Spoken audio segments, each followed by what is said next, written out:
Hello, and welcome to this episode of Spotlight on the Divorce Expert. And there's a lot of things that can happen in divorce and a lot of things that can go wrong because of the stress and not dealing with emotions and not dealing with really all of the challenges of divorce. And I have somebody on today that I am so honored to have on here, Cheryl Wright. Cheryl Wright has spoke at a couple of events that I've done. I was captivated by her message. And I think it's something that it's really important for all of us to remember when we're going through stressful situations, and divorce certainly falls into that category, but so do a lot of other life events. So Cheryl is a best-selling author, speaker, and empowerment coach. She works with others to recognize how toxic relationships occur, what they can do, how they can recognize symptoms that they may be experiencing, and then moving forward to reclaim their identity. She has an amazing book called Swimming with Alligators, and she really focuses on helping people pivot from pain to purpose and choose healing, strength, and self-worth. Cheryl Wright, welcome. I'm so glad to have you here today. Thank you so much, Marty, for having me. I'm excited to be here with you. And I want to jump right into the content. And I'm going to encourage everybody that if you're interested in finding out more about Cheryl, there'll be lots of information in the chat or in the show notes, and you can certainly follow up with her on our website. So I'm going to jump right into the meat of our conversation here, Cheryl. Tell us a little bit about this whole idea of how difficult life situations can really affect us on a physical level that we may not even be aware of what's going on. Yeah, thank you, Marty. So my book and what I really help is focused a lot around narcissistic abuse and what that looks like, how to recognize those symptoms externally, but also how to recognize what they do to us in our bodies physically. So if anyone has ever experienced things like you're doubting yourself at every turn, or whatever you do, it's never enough, right? There's these attitudes where people can gaslight us into believing that our own perception of reality just isn't the truth. And you start to question yourself. And it could be little things that maybe it starts out really great in the beginning in this super loving relationship, right? And you think this is your soulmate, and then you start getting little insults, or all these little things that demean you and make you feel like there's something wrong with you, or at least that's the way it worked for me and other people that I've talked to. Like, what is wrong with me? There's something wrong with me. Did I say that? Did I do that? You start questioning yourself at every turn, and that has a huge impact, not only emotionally and mentally, but physically as well. And that can show up in your body in many ways. I was just, and I can't agree with you more. And I know we're going to focus on that. I was just talking to somebody else the other day who was saying that it's such a gradual drip, drip, drip of this negativity, the gaslighting, the manipulation. And it does start on the very first date, or you never have a second date with these people. Right. They're very clever and sophisticated at masking who they really are. And I was just reading a book, Rebecca Zung, I was reading one of her books, and she said, this is why you're pushed. This is why you're rushed into into the relationship, because they know they can't hold on to that persona for forever. So they have to get you really caught up in the relationship and then start showing their true colors. So I really appreciate you saying that. So, first of all, I love it that your cat came to visit. We just saw a little bit of her tail, but it was nice. Just walking back and forth. I quite often have one. I have one that'll jump up. I've got a standing desk.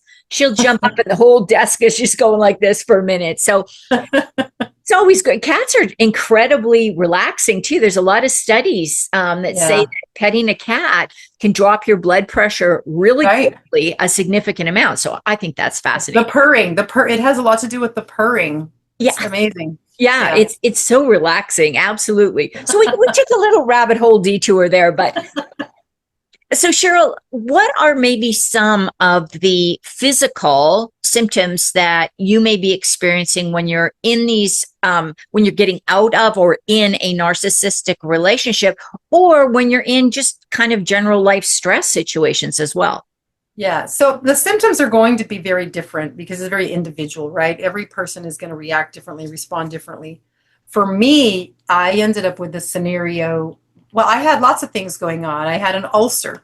One time I remember lying there. I woke up, I don't know, 3 or 4 in the morning. I woke up and I just thought, oh my God, if I don't change my life right now, I'm going to die. Like it was that strong. Like I'm going to die.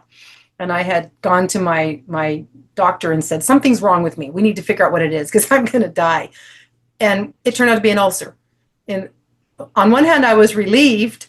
And Right. on the other hand, I was like, yeah, but how did this happen? Right.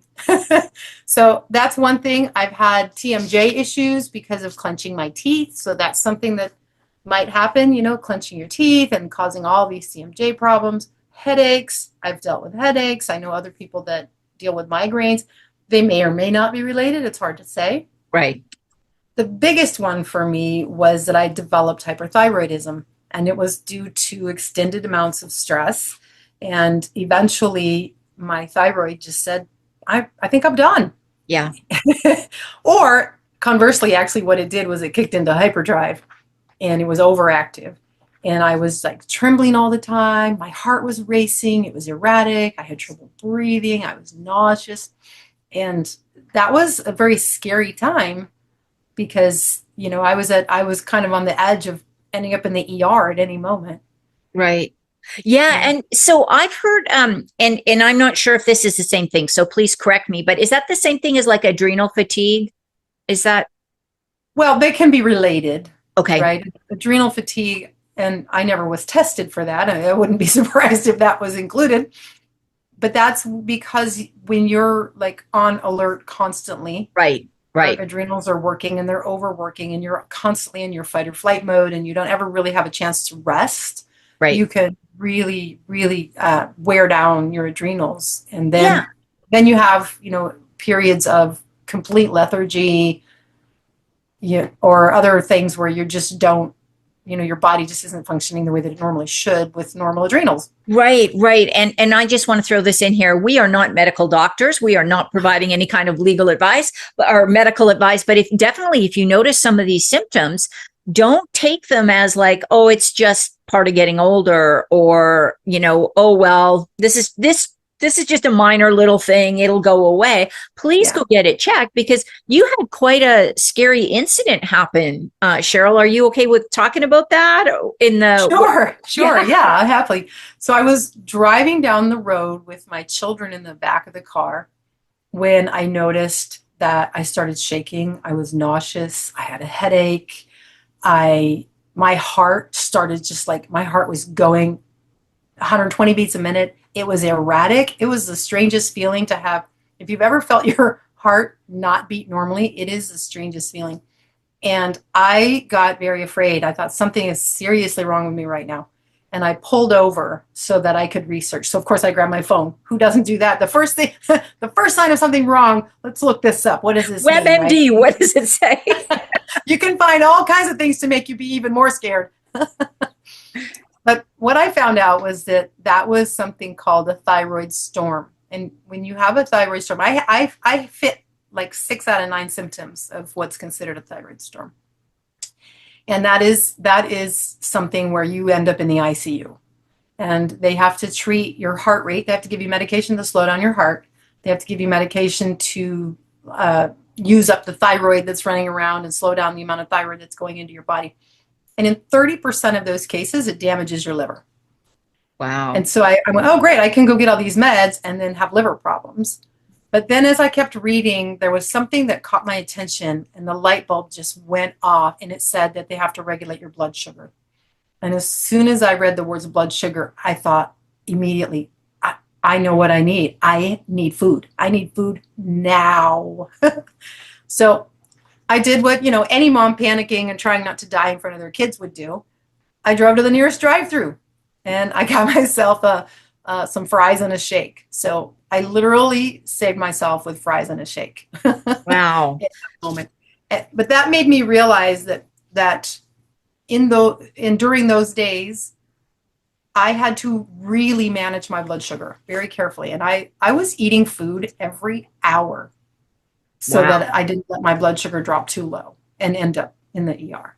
Wow. And so that's directly attributed to the stress and the anxiety and the unrest that comes with dealing with divorce or Yeah. other issues, right? It could be anything that's stressful. Right. Just an Yeah. extended period of stress. And that is how my body chose to say, well, basically, our body is saying, pay attention to me, pay attention to me. I sent you TMJ, I sent you a headache, I sent you an ulcer, I sent you all these messages, and you're still ignoring me.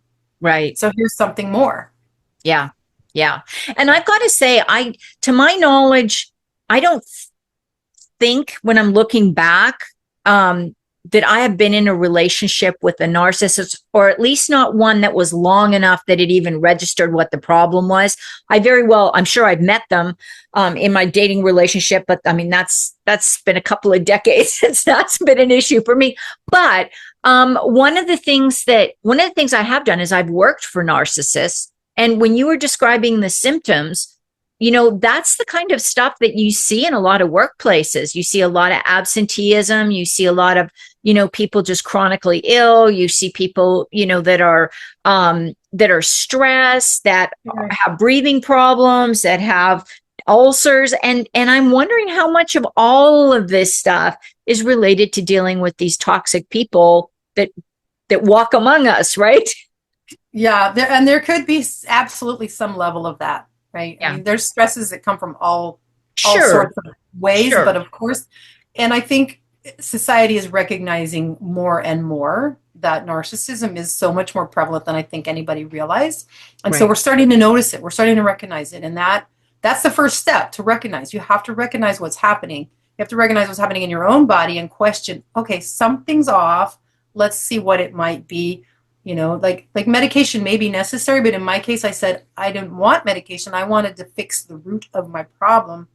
And for me, that was the stress that I was under. And I made a bunch of changes, dietary and supplements and things that I needed to do. But changing the stressful environment was key for me in that scenario. So let's talk about, you have created a systemic way for people to start to do this healing work. Can you talk a little bit about that? And I know you've got a really good way of explaining this that just makes sense. Yeah, thank you. So I've kind of created a 3-step program. It's recognize, retreat, and resolve. So the recognizing is the first step. You have to recognize what you're dealing with. You can't make any changes if you don't know you need to make the changes. So I have been through multiple narcissistic relationships from childhood through, till, maybe 10 years ago when I finally like got myself all figured out.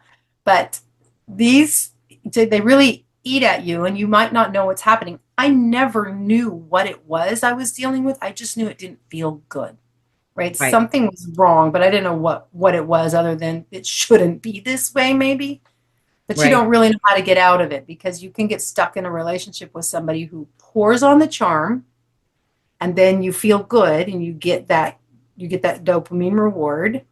But then they might start devaluing you and gaslighting you and all, hurting you in other ways. It depends on the type of narcissistic person that you're dealing with. There's different, there's some that are violent, and those are the more severe. There's some that it's more of the picking at you. Right.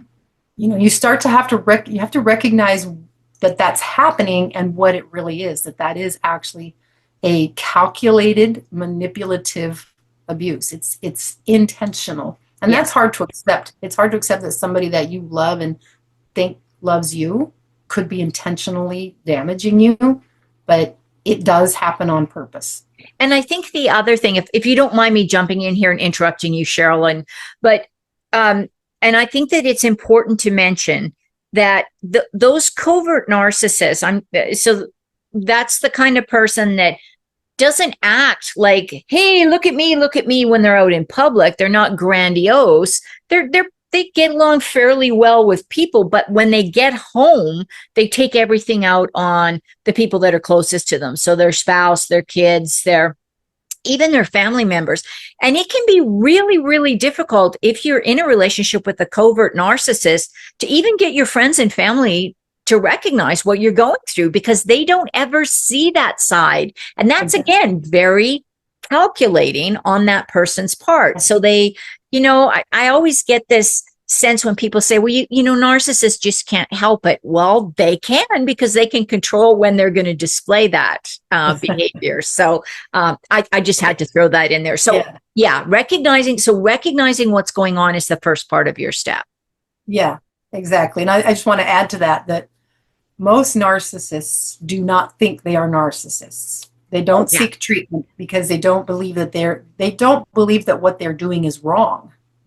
It's not that they don't know they're doing it. They know they're manipulating you. They know that this is a calculated approach. They just don't think it's wrong. Right. Yeah. Good point. And that's why they can go in and they can convince therapists and attorneys and everybody else that they are the one that's doing the best, and the other partner is the one that's got the issues. Absolutely. And they will even push you into what is known as reactive abuse. I don't personally actually like the term reactive abuse because it still applies abuse. I just don't like that terminology, because I think in my perspective, it's really more like self-defense. If someone is attacking you and then you retaliate in some way, like they've angered you and you yell back at them, well, the minute you yell back at them, suddenly they're like, see, you're the one who's reacting. I'm not yelling. You're the one who's yelling at me. Right. And so they call that reactive abuse, and they're very, very skilled at provoking you to react and then saying, you're the one that has the reaction problem. Right. And that's another good point. Thanks for that, Cheryl. Yeah. So once you recognize that some of these things are going on, and you recognize the physiological symptoms and maybe some of the behaviors and some of the mental thoughts that you're having about what's going on in the relationship, what's the next thing once you've recognized that? Yeah, the next step is to retreat. And I want to be clear that retreat isn't about crawling away with your tail behind your, between your legs. This is not anything like that. This is basically a very specific way that you can create safe boundaries, right? This is about creating a safe space for yourself. And boundaries, I just mentioned that boundaries is a key part of that. So this is about choosing yourself, choosing what is acceptable to you and what isn't acceptable to you. And I know that can be really challenging when you're dealing with a narcissistic person, because they're not used to you having any boundaries at all. And so when you start establishing boundaries, just like little kids, they're going to push the boundary. They're going to push it. They will absolutely push it. So you have to establish that, okay, I have decided that, for example, name calling is not okay, right? You can't call me names anymore. Right. So this is my boundary. My boundary is, if you call me names, I'm going to walk away from the conversation. And they need you. They need that interaction from you. They do not want you to walk away. That doesn't feed their needs. So, but if you're consistent, and that is so hard to do, you have to establish the boundary, say the boundary, and then you have to do it. Right. So if somebody starts calling you names and you said you're going to walk away, you better walk away. Because if you don't, then there's no boundary. There's still no boundary. And they've learned then that they can push you past that boundary that you wanted, because it doesn't exist.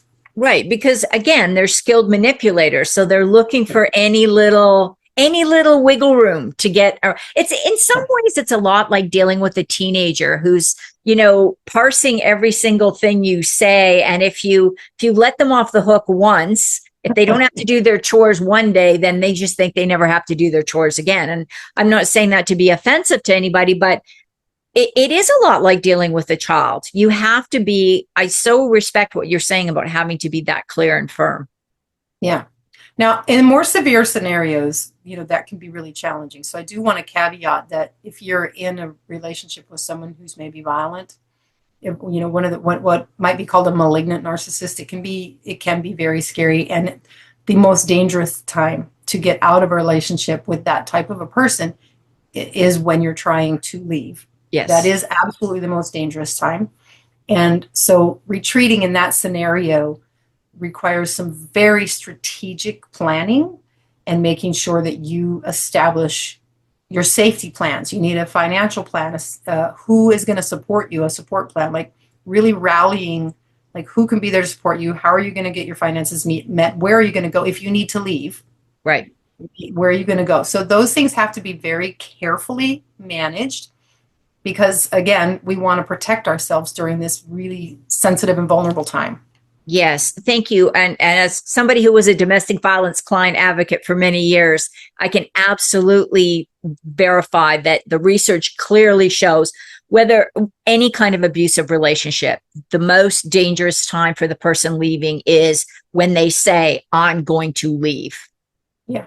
So it's really, and I so appreciate you saying that, Cheryl. And also, I'm just going to throw in there, all of those plans you make, they have to be kept private.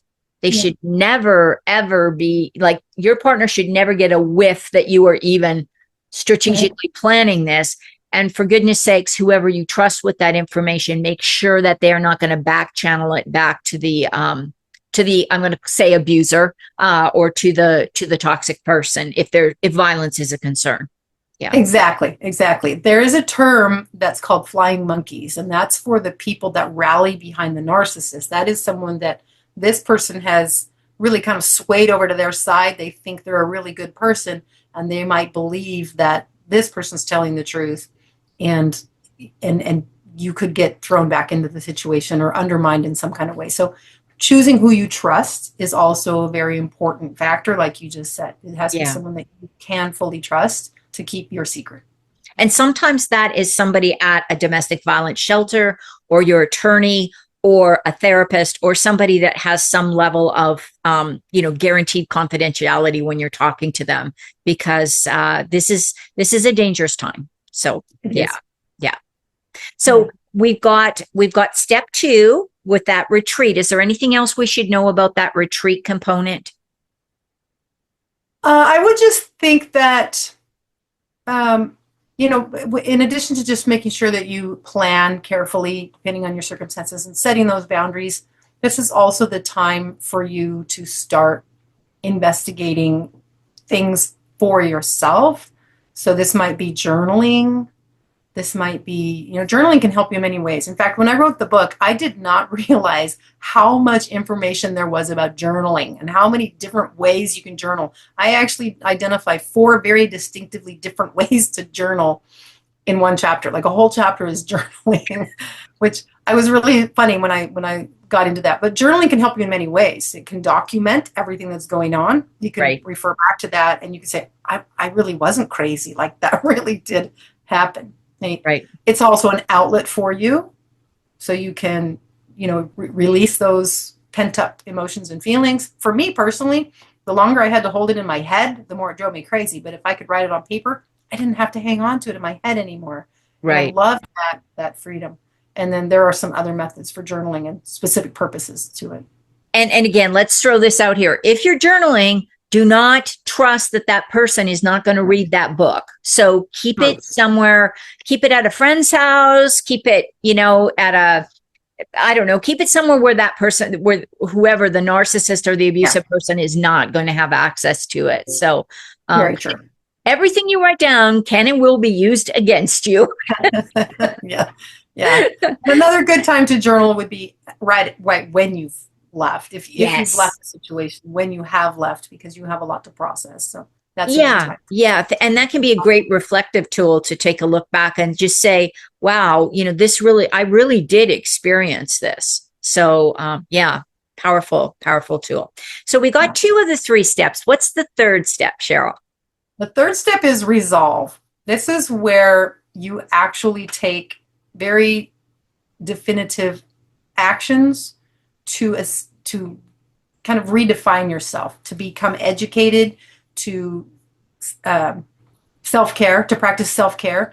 A lot of people think self-care is something that they'll get to someday, or it's kind of a nice to have. But self-care is not a luxury. It is an absolute necessity. And that is something that you really, really, really need to focus on, especially when you're going through healing from an emotional challenge or any of the physical things you may have had going on. So self-care is really crucial, and holding to those boundaries, right? Like really understanding and further defining your boundaries and sticking to them. not just to let other people around you know what your boundaries are. Your boundaries are there for you.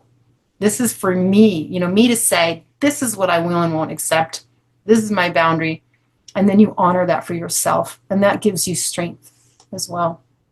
And I think it's such a good role model situation for kids because, if kids have been raised in I'm going to say dysfunctional, again, that may be a word that kind of offends some people, but let's say, maybe dysfunctional isn't the best word, but in a relationship where both of the parents are not on the same level when it comes to control and power in the relationship, which is a healthy relationship, right? We should be able to give and take.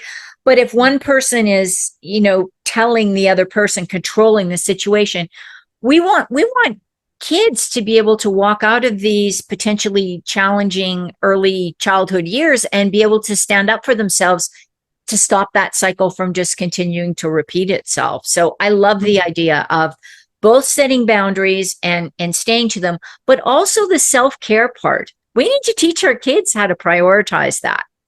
True. Very true.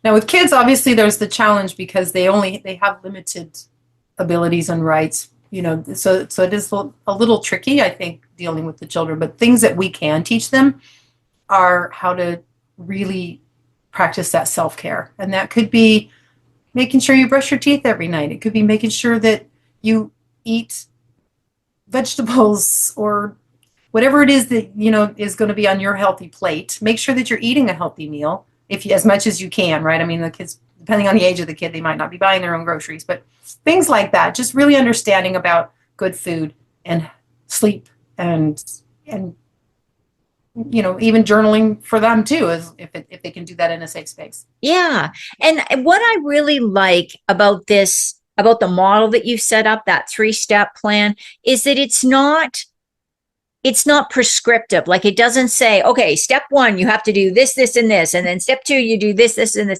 It's really, everybody can take what's relevant to them, whether they want to recognize, retreat, or, I've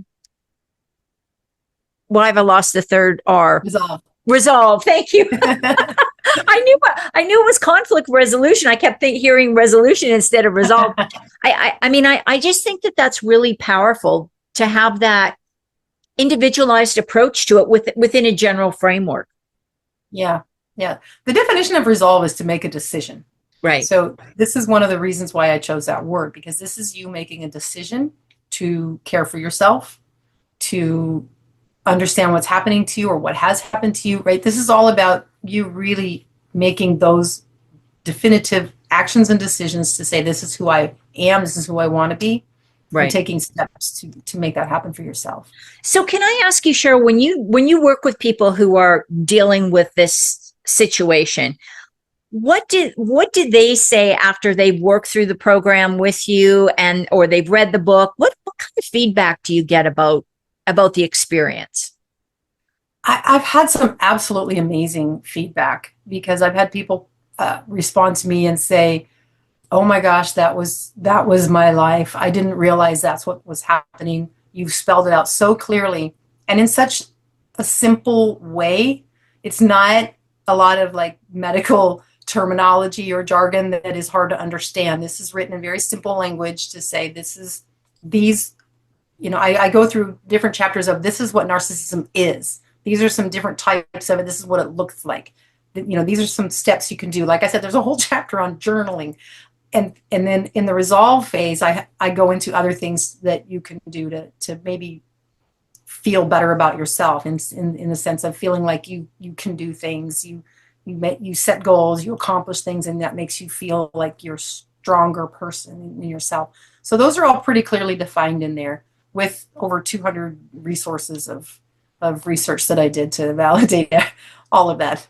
It's a great book. It absolutely is. And Cheryl spoke at an event I hosted a couple of months ago, I guess. And the feedback from her presentation was just amazing. And this is such a real thing that so many people are dealing with. And I'm so thankful that you have provided this, because it is. It's a very nice, easy way to move through this.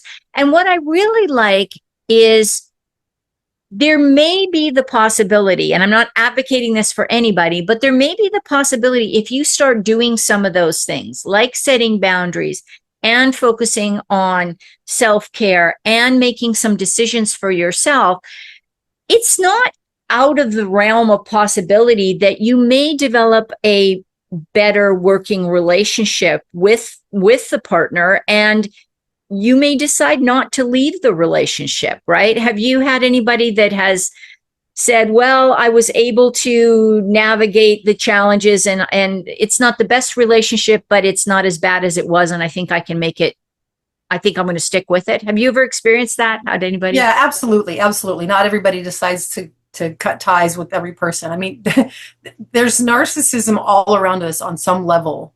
Right. Everywhere. Right. I think everyone has some level of it, all the way from what they call healthy narcissism all the way to malignant narcissism. There's just a scale of it. And I don't think you can isolate yourself from every single person that you might know that has narcissistic habits. So it's a good idea to understand what the symptom or the signals are so that you can recognize what's happening. But then when you start to recognize it, you can realize, oh, okay, now I see what's happening, and you can make a choice on how to respond to that and establish some boundaries around that and see how those boundaries are received or reciprocated.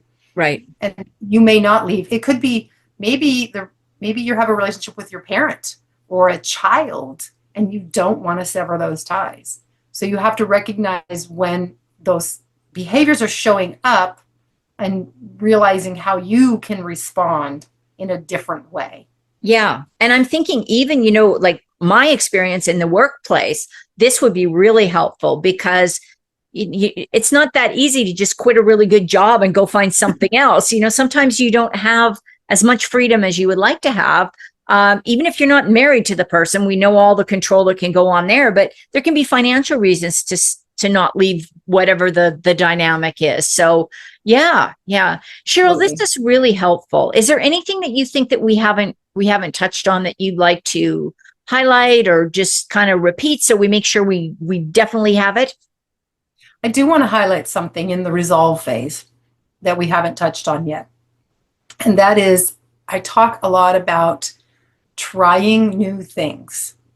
And this is something that I personally am a huge advocate for. And that is because sometimes we can get stuck in this idea that we can't whatever, right? Can't do that, can't think that, can't make that, whatever.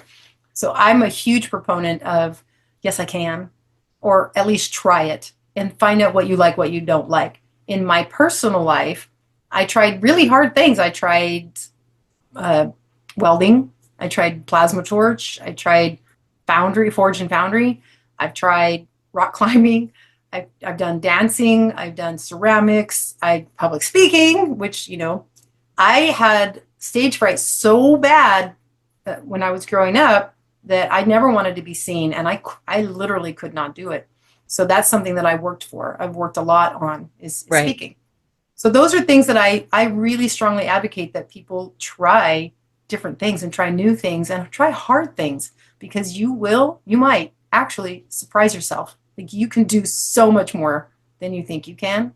Yeah, what a positive and what a great way to end. That is such a positive message, because I'm all for that. I don't know if you know Jessica Renfeld, but she was talking on one of my podcasts, and she decided after having a heart transplant that she was going to learn how to go fly fishing. That was her thing to learn. So you just never know.